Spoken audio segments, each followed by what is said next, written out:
My name is Walter Hayes, and before I ever owned a house, I owned a pair of hands that worked without question. I was born into a family that didn't talk much about dreams. Dreams were luxuries for people who could afford to fail. In our house, you worked, you endured, you survived. My father used to say, a man's worth is measured by how much he carries without complaining. I learned early how to carry things. At 16, I quit school and took a job loading trucks. My friends talked about college. I talked about overtime. When my mother got sick, there was no discussion. I worked more. When my father died too young, there was no grieving period. I became the man of the house overnight. That's how life trained me, quickly and without mercy. Then I met Margaret. She laughed in a way that made the world feel less heavy. She didn't have much either, but she believed in together. When we married, all we owned was a used car, a mattress on the floor, and hope we didn't admit was hope, because that felt dangerous. I promised her 3 things: a roof, food, a future for our children. The years I gave away. The steel mill didn't care about dreams or feelings. It cared about hours, strength, and silence. I gave it all 3. 46 years. I missed birthdays. I missed school plays. I missed entire versions of my children growing up. But every paycheck felt like proof that my sacrifice meant something. When Richard was born, I held him and thought, this is why I work. When my daughter cried because I wasn't home enough, I told myself, one day she'll understand. I told myself a lot of things to survive. Margaret carried the rest. She raised the kids. She kept the house warm. She smiled when I came home exhausted and angry at the world. She never complained, even when I know she wanted to. We saved for years to buy the house. When we finally did, I cried alone in the garage so no one would see. I painted the walls myself, fixed the pipes, built the fence. Every nail was a statement. We belong here. The kids grew up faster than I expected. One day they needed me for everything. The next, they barely needed me at all. That's how it's supposed to be, I guess. When they moved out, the house echoed. Margaret and I learned how to be alone together again. We talked more. We remembered who we were before responsibility swallowed us whole. Those were good years, quiet, but good. Then Richard came back. Divorce broke something in him, or maybe it revealed something that was always there. I didn't question him. I opened the door. Fathers do that. At first, it felt like family again. Laughter, noise, purpose. Then the tone changed. I noticed I was apologizing more, for sitting, for talking, for existing. Margaret noticed too, but she said nothing. She didn't want conflict. Neither did I. I believed patience was love. I was wrong. The day Richard told us to leave, something inside me aged 10 years in 10 minutes. I didn't argue, I didn't shout, I just listened. And when it was over, I realized something terrifying. My children no longer saw me as a man who built a life. They saw me as an obstacle. When someone gives you a deadline to leave your own life, time changes shape. 30 days sounds reasonable when you say it fast. A month, 4 weeks. But when every corner of the house holds a memory, each day becomes heavy. The walls don't just stand there, they watch you pack yourself away. I started noticing things I had ignored for years. The crack near the ceiling I never fixed. The stain on the carpet from when my daughter spilled juice at age 5. The door frame where I marked the kids' heights in pencil, pretending I'd erase them one day. I never did. Richard avoided us during that month. He left early, came home late. When we crossed paths, he spoke like a landlord afraid of getting too friendly with tenants he was about to evict. Margaret tried to stay strong, but I could see it wearing her down. She folded clothes slowly, like she was saying goodbye to each shirt. Some nights I woke up to find her sitting on the bed, staring at nothing. "I don't understand," she whispered once. "What did we do wrong?" I had no answer. That hurt more than anything.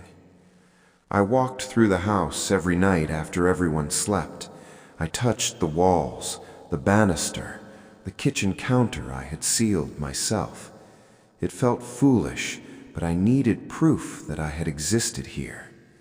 The house was already learning to forget me. The last day arrived quietly. No shouting, no confrontation, just an emptiness so thick it felt physical. We packed 2 suitcases each. That's all we were allowed to take without complicating things. The rest, furniture, tools, memories, were suddenly not ours. I loaded the car while Richard stood by the door.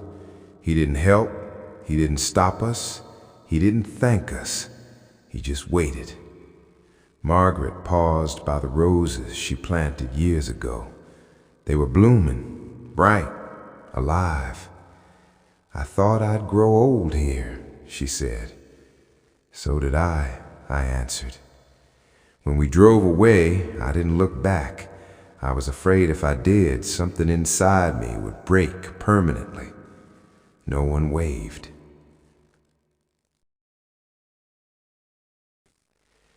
Driving without a destination is a strange thing. Every road sign feels like a question you can't answer. We stopped at a diner off the highway. Cheap coffee, vinyl seats. Nobody knew us there. That was both comforting and terrifying. "What now?" Margaret asked. I stared into my cup. We survive. We ended up at a small motel on the edge of town. It charged by the week. The clerk didn't ask questions. He just took the money and handed over a key with a tired look, like he'd seen this story before. The room was small, 1 bed, a table with a wobble. The bathroom light flickered. Margaret sat down and sighed. At least we're together. That was still something. That night, sleep didn't come easily. I kept hearing imaginary sounds, the house settling, the wind through familiar trees. My body didn't understand that we were somewhere else now. I realized then that homelessness doesn't begin on the street. It begins the moment someone decides you no longer belong. A man doesn't notice his body failing all at once. It happens quietly. One morning I woke up and my hands wouldn't stop shaking. Not badly, just enough to remind me that control is temporary. I blamed the cold motel room. Cheap heaters don't do much against old bones. Margaret noticed before I did. "You're walking slower," she said gently. "I'm just tired," I replied. That's what men like me always say, just tired, as if exhaustion explains everything and nothing at the same time. The truth was, my body had been carrying debt for decades. The steel mill took its payment slowly. My back, my knees, my lungs. Now that I had nowhere solid to stand, the balance finally came due. One afternoon, I collapsed in the motel bathroom. Not dramatically. I didn't scream. I didn't pass out. My legs just decided they were done holding me. I slid down the wall and sat there, staring at the cracked tiles, embarrassed by my own weakness. Margaret knelt beside me, fear written all over her face. "We need a doctor," she said. We can't afford one, I answered. That was the end of the discussion. She helped me up, and we pretended nothing happened. Pretending is a skill you learn when pride is all you have left. The problem with pride is that it costs more than money. A week later, Margaret's cough got worse, dry at first, then deep and rattling. At night, I listened to her breathe and counted the seconds between each breath like they were something I could control. We should ask for help, she said one evening. From who? I asked. She didn't answer. We both knew the list was short. Friends drift away when you stop being useful. Family becomes complicated when you stop being convenient. The idea of calling Richard crossed my mind once, just once. It made my stomach turn. I would rather sleep in my car than beg the son who threw us away. So I swallowed my pride only halfway and went to a church down the road. Not to pray, I've done enough quiet praying to last a lifetime, but to ask about food assistance. The woman behind the desk smiled kindly. That almost broke me. She didn't ask how I ended up there. She just handed me a bag and said, "You're not alone." I walked back to the motel with that bag like it was something fragile. For the first time in my life, I was receiving instead of giving. That shift hurt more than hunger ever did. Eventually, the money ran out. It always does.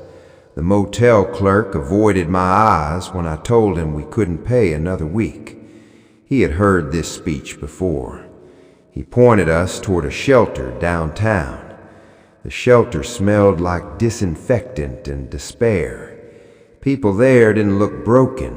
They looked unfinished, like life had paused them mid-sentence. We were assigned 2 narrow beds separated by a small table. Privacy was a memory now. At night, I listened to the sounds of strangers sleeping, coughing, crying, someone whispering a prayer in a language I didn't understand. I realized something important. Everyone here had a story. Everyone here had once belonged somewhere. Society didn't see failures, it saw inconvenience. Margaret squeezed my hand. "At least we're not alone," she whispered. She was right, and that scared me more than being alone ever did. Margaret was always the stronger one emotionally. I was the wall, she was the warmth. But the shelter took something from her. She stopped smiling. She spoke less, ate less. One day she handed me her sweater and said, "You need it more than I do." I knew what that meant. People only give up warmth when they've already gone cold inside. One night she cried silently into my shoulder. I felt her tears soak into my shirt, hot and ashamed. "I'm tired, Walter," she said. "I'm so tired." I held her and realized something terrifying. I didn't know how to protect her anymore. For the first time in my life, love wasn't enough to fix things. Margaret collapsed 3 weeks later. This time, pretending wasn't an option. An ambulance came. The lights were too bright. The questions too fast. I answered what I could, my voice shaken despite my efforts. At the hospital, they put her on a bed and told me to wait. Waiting is torture when you're old and powerless. A doctor finally came out and spoke in careful tones. Pneumonia, weak immune system, stress didn't help. "Does she have family?" he asked. I hesitated. That pause felt heavier than any answer. "Yes," I said quietly, "she does." But I didn't call them. I sat by her bed instead, holding her hand, counting each breath like it was something sacred. She opened her eyes once and whispered, "Don't let this break you." I promised her I wouldn't.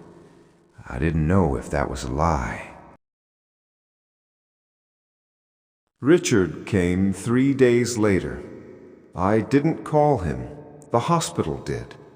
He stood in the doorway, uncomfortable, older somehow. For the first time, he didn't look in control. "I didn't know it was this bad," he said. I looked at him and felt something unexpected. Nothing. No anger, no relief, just distance. "You knew enough," I replied. He didn't argue. He stood there quietly while machines breathed for his mother. For the first time in years, he looked small. "I thought," he said slowly, "that you'd be okay. You've always been okay." That was the truth. My strength taught him the wrong lesson. Richard sat beside me in the hospital waiting area. We didn't speak at first. Words are strange things. When you need them most, they hide. Finally, he cleared his throat. "I'm sorry," he said. It wasn't loud, it wasn't dramatic, but it landed heavy. I didn't understand what I was doing. I looked at him, really looked. He wasn't the boy I raised anymore. He wasn't the man I thought he'd become either. He was just someone living with the consequences of his choices.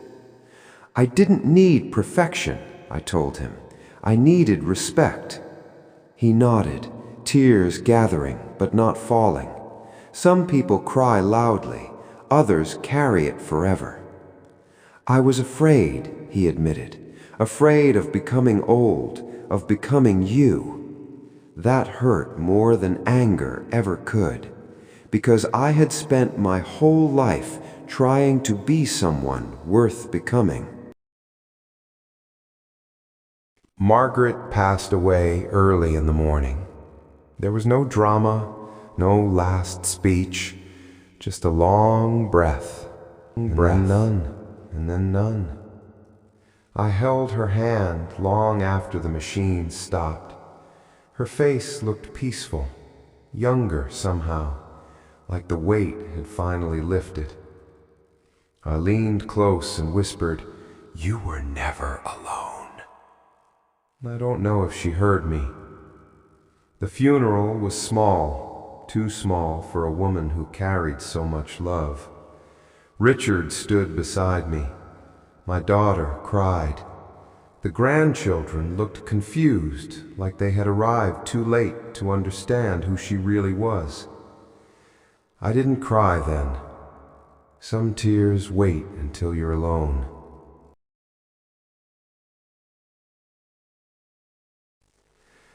Grief doesn't scream, it echoes. I moved into a small senior housing unit after Margaret's death. One room, one window, one chair where I sat every evening and talked to her out loud like she was still there. I cooked simple meals, folded clothes carefully, lived quietly. People think loneliness is the absence of others. It's not. It's the absence of the one person who knew your silence. Some nights I reached for her without thinking. My hand always found emptiness, and every time it surprised me again. I used to believe sacrifice guaranteed love. It doesn't. Love requires presence, boundaries, teaching children not just how to take, but how to honor. I don't regret working hard. I regret disappearing inside that work. If I could speak to my younger self, I'd tell him this: don't give everything away. Leave something for yourself. Teach your children gratitude before comfort. Strength without wisdom teaches the wrong lesson.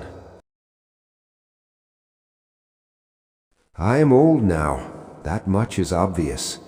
But I am not invisible. I volunteer at the shelter sometimes. I listen to stories. I hold hands when people need reminding they still matter. I've learned that dignity is not tied to property or titles or even family. It lives in how you treat others and yourself when nothing else is left. Richard visits occasionally. We are polite, careful. Healing is slow when wounds are deep. But I no longer beg for love. I accept only what is freely given. I don't own a house anymore, but I carry one inside me. It has strong walls built from honesty, a foundation of hard work, windows open to forgiveness, but doors that close when respect is missing. If someone is listening to my story, I want them to remember this. One day, your parents will stop asking for much. They won't need money. They won't need a room. They will only need to belong. And if you forget that, make sure it's not too late when you remember. My name is Walter Hayes. I loved deeply. I worked honestly. I lost much. And still, I am here.